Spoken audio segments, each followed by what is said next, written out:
Hello everyone and welcome back to Coach Craig Sports. Today is Monday, November 29th, and this is the NBA DFS video for today. So if you guys have been around for a while, you know that I was a little inactive this weekend, just had a couple other things going on. Friday I was traveling, so I didn't have quite all the updates, but I had as many as I could before the time that I left. And then Saturday, didn't have videos, just a little bit too busy on Saturday. I had a couple other things going on. And then Sunday, yesterday, there's the NBA slate was just not that pretty overall. There was only 3 game slate, just kind of messy. So it really wasn't one that I was too keen on talking about myself. But if you guys played that, it was probably a mess yesterday because there's a couple different blowouts in those games as well. But we'll get back into it today. Typically, I go over the recap of yesterday's picks since I haven't done a video for a couple of days. Just going to go straight into the injuries for today, and then we'll talk about my picks on both FanDuel and DraftKings for today. So we're going to start off with the injuries. So we got the Orlando Magic and the Philadelphia 76ers, the 7 o'clock start game.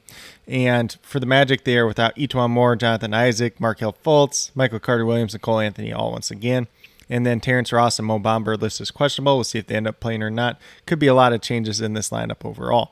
For the Philadelphia 76ers, hey, they're almost all the way back. They got Joel Embiid back now. They got Tobias Harris, obviously been back for a little while now.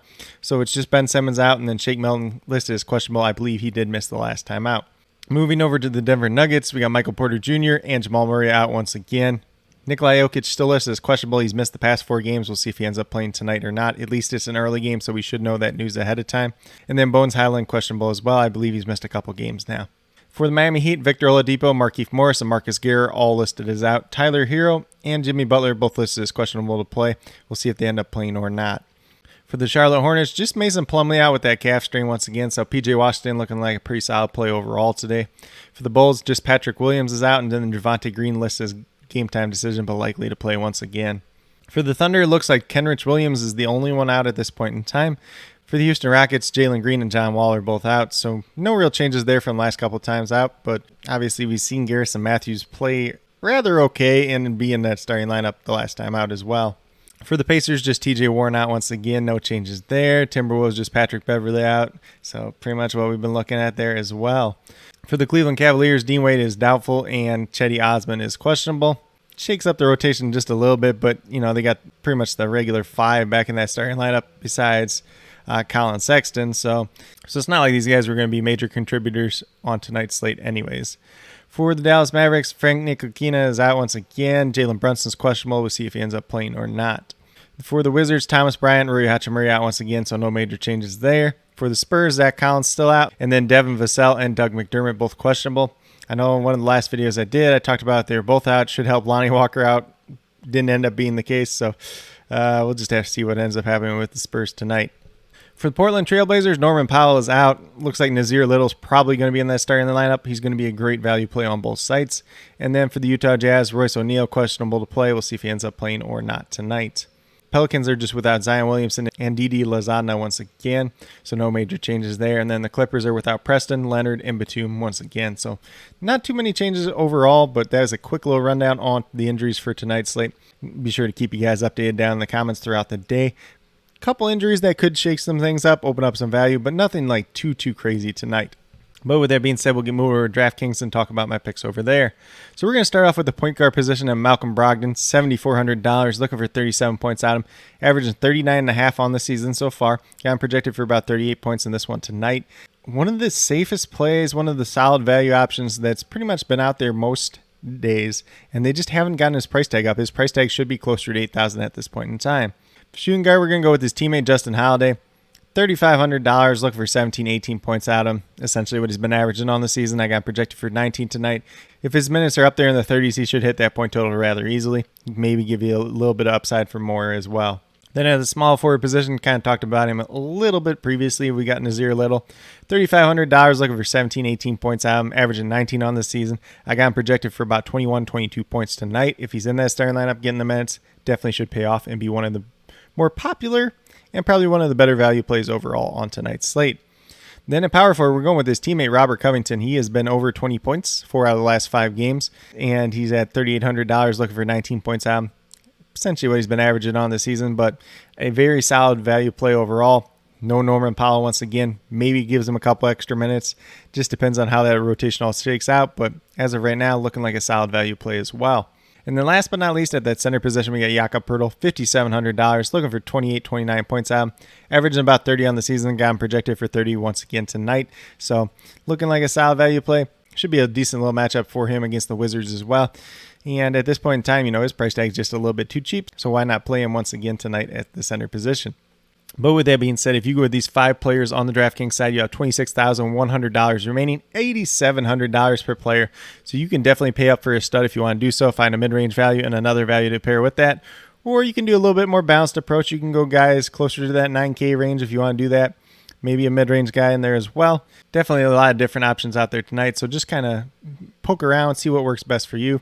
Put a couple different lineups in if that's something you want to do as well. But with that being said, we'll get moved over to FanDuel and talk about my picks over there as well. So point guard position, we're going right back to Malcolm Brogdon, $7,200. Looking for 36 points out, averaging almost 38 on the season on the FanDuel side. Got him projected for 37 points tonight. Like I already said on the DraftKings side, one of the most consistent players there's been pretty much so far this season.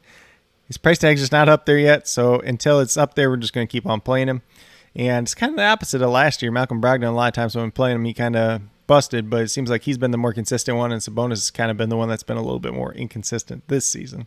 At the shooting guard position, there wasn't a lot that I loved here, but Malik Beasley, $4,300, looking for 21, 22 points out of him. Averaging about 18 on the season. If he's in there, if he's getting the minutes, if his shot's going down, he's going to give you that, and has a little bit of potential for more. Currently, I have him projected for about 22, 23 points tonight. At the small forward position, we got Nazir Little once again, $4,200, looking for 21 points out of him. Obviously, he is a guy that helps you out a little bit in defensive stats, so that's going to be a little bit more valuable on the FanDuel side. I got him projected for 23 points tonight. As long as he's in that starting lineup, he's getting the minutes, definitely going to pay off at this price tag for $4,200. Then at power forward, we're going down to P.J. Washington, $4,900, looking for 24, 25 points out of him. Got him projected for 27 points tonight. Should be that starting center for the Charlotte Hornets tonight. Without Mason Plumlee, should be getting decent minutes, probably 30 or so. And if he's doing that, he's probably going to pay off more times than not. And then last but not least, we're going right back to Jakob Poeltl at the center position, $5,800, looking for 29 points out of him, averaging over 30 on the season. Got him projected for 30 once again tonight. Pretty much everything I already said on the DraftKings side still applies to him. Just too cheap of a price tag for him at this point in time. But with that being said, if you go with these 5 players on the FanDuel side, you have $33,600 remaining, $8,400. So you can probably pay up for 2 studs, find a couple other value plays if you want to do so. Take a little bit more balanced approach. There is some decent mid-range and not top of the line stud price players on the tonight's slate. So I would definitely consider a more balanced approach on the FanDuel side tonight. I don't think that's a bad strategy by any means. But with that being said, these are my picks for both FanDuel and DraftKings for today, November 29th. As always, if you have any questions related to NBA DFS, be sure to leave them down in the comments below and I will get back to you as quickly as possible.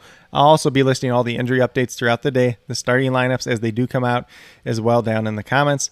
But with that being said, if you are new to my channel, please consider subscribing. Definitely would appreciate it. Helps to build the community that we're trying to build here at Coach Craig Sports, which is one that's truly for you, the viewers, helping you with your DFS, whether it's NBA or NFL, helping you with your fantasy football teams. And then with that being said, if you are a new or current subscriber who's yet to do so, also hit that notification bell down below. It's going to let you know every single time I upload a new video. Like I've been saying, I post up daily NBA DFS videos just like this. I know I missed a little bit this weekend, right back at it this week. There'll be a couple days here and there where I'm unable to post them, but I'll try to let you guys know that ahead of time as well. But if you have any other questions, feel free to reach out anytime as well. But with that being said, that's all I have for today's video. Hopefully you all enjoyed. And then last but not least, special little shout out to each and every one of you watching today's video. I truly do appreciate you taking the time out of your day to watch this video. Definitely means a lot to me, and I hope each and every one of you has a great rest of your day.